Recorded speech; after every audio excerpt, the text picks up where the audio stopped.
and I with Delaney Jane Cards. Welcome back to my channel.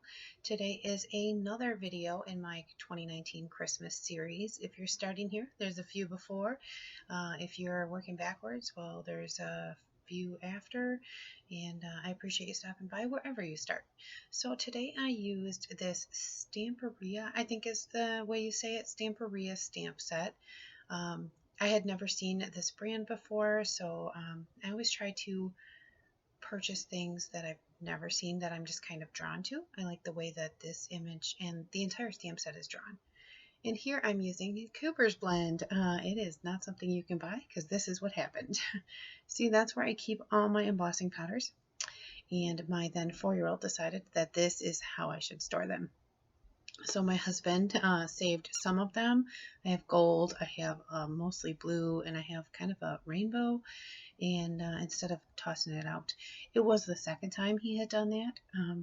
So we decided to just run with it and make it a good thing. He has not done it since, and I'm hoping that we can continue that path because that was a really expensive mix. I do like using it though because it is kind of funny now that it is over. So here I pulled out my Peerless watercolors. I don't really watercolor very often. I have a couple of sets. Well, I have 2 sets. I have the Gonzai Tombi. I don't even know how many's in it. It's the bigger one. And I have this Peerless watercolor set. It came in a card kit from MFT or Simon Says Stamp, or I don't get it anymore, so I don't even know what set it came in. But this is a palette that I created for a card I made a while back, and I just thought that the colors that were in here were perfect. I really just wanted that sepia tone and the sky blue tone, and then I figured that would color my image up really nice. So these are kind of cool. They're like a piece of paper, and I had just trimmed a piece off of each of the colors and adhered them to a piece of paper here to make my own little palette. But you just touch it with a watercolor brush or water, and it makes paint. And then I used this here. This is a Peerless liquid, and it is gold. So I watered it down pretty good. So it was basically just a layer of shimmery gold, and I went over some of the areas with or that I had watercolored with this, and did the stars and stuff. And I only showed one of them here, but I did make 6 panels like this. Now here are my papers that I'm using. The striped paper is from a pad called 12 Days of Christmas by the Paper Studio. It is something I've had in my stash for a very long time. I'm working my way through it. And then the burgundy colored and the craft colored are just cardstocks that I probably picked up at Michael's or Hobby Lobby. So here I was working on my layout, and I will tell you that this layout, it evolves some. It stays, well, the layout stays the same, but the amount of layers that go into this card changes, and I do like how it ends up. So here I was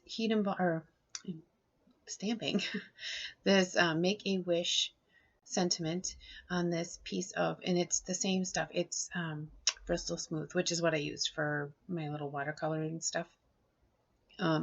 So I heat set that with the same Cooper's mix, mostly gold, which is what it says on the thing. It's just kind of cute. And I stamped that out 6 times because, again, we're making 6 cards because I think Christmas cards should come in sets. So I just trimmed these out really fast. It's just a bunch of straight edges, so it did work out for me to be really fast and quick. And then I used the same sepia tone from my little watercolor palette to add a little bit of color to each of these. Nothing really fancy. And here I was pulling out all the pieces.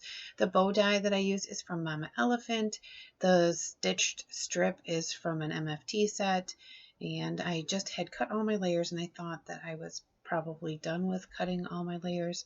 Oh, the square is from an MFT set as well. I didn't just trim out the angels. I did die cut them so that they have a really cool stitched border. I think it's cross-stitched border. So here I was just laying out to see if I had enough pieces, if this was going to work out like I wanted it to. And then I realized that I needed to frame this angel. So I had originally cut some more of that burgundy cardstock down, and then I was like, well, burgundy on burgundy. So then I also cut down some additional craft, and you see the gold makes an appearance there.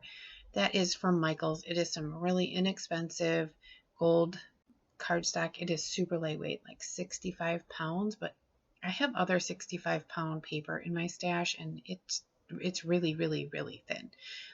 So it's really nice for layering. It doesn't add a bunch of bulk, and it just adds like the perfect amount of shine. I also purchased that 25 pack of paper last year, so I still have some. So I use it quite often. I probably will have to purchase some more before the Christmas season ends here, just so I have it in my stash. I do like having this more inexpensive cardstock for layering. I do have some of the more expensive gold cardstocks that are on the market, and I love those too for other things. If I'm going to make a focal panel that is shiny or shimmery, it works better, it's thicker. So here I'm just putting my layers together and deciding if I have everything that I need, and I kind of work in assembly line fashion and put down all of the striped paper, and then I put down that burgundy stripe, and then here I'm laying out the backgrounds for each of these, and I will go ahead and put the burgundy on the craft paper. See how shimmery that gold is? You can like see me, whatever I was doing, you could see it. So I adhered this burgundy to the craft cardstock for all 6 panels, and then I adhered these to the burgundy. Now I've been reaching for my art glitter glue for a lot of things, but this paper is super thin, so if I used art glitter glue, you can kind of see the glue behind it. So I did pull out my ATG for that, just to make sure that it was a smooth panel. I wasn't sure what was going to show. I knew it's not much. It's just kind of around the edges there, and it kind of frames up this little angel image. So I did build my bows as I went. They are a little time consuming to build a bow, I guess. You have to stick it together and then hold that piece and then stick the next piece and hold that piece. So I did stick them together one at a time. Also, when I'm making Christmas cards, I usually don't add a bunch of dimension, but I did pop up this Make-A-Wish sentiment, only because it is only one piece of cardstock taller than the focal panel there because of all of the layers of cardstock. So it's not really a thick card. It needed that in order for it to not sit at like a crazy angle.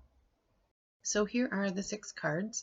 I added that little bow, and you can kind of see the shimmer in the embossing powder, and here is a little video clip of just how much that gold watercolor adds to this image. Some still shots to show you a little bit of the detail in these images. I would really love to hear if your card making works this way. Do you start with an idea and then it just kind of evolves? Do you add things when you look at your final project? Are you like, yeah, it should have had this, it could have needed this? Just let me know. And do you have watercolors? Are you a tube watercolorist, or do you have the dabble sets like I do, like the Peerless and the Gonzine Tommy? Anyway, thanks for stopping by, and as always, give cards generously.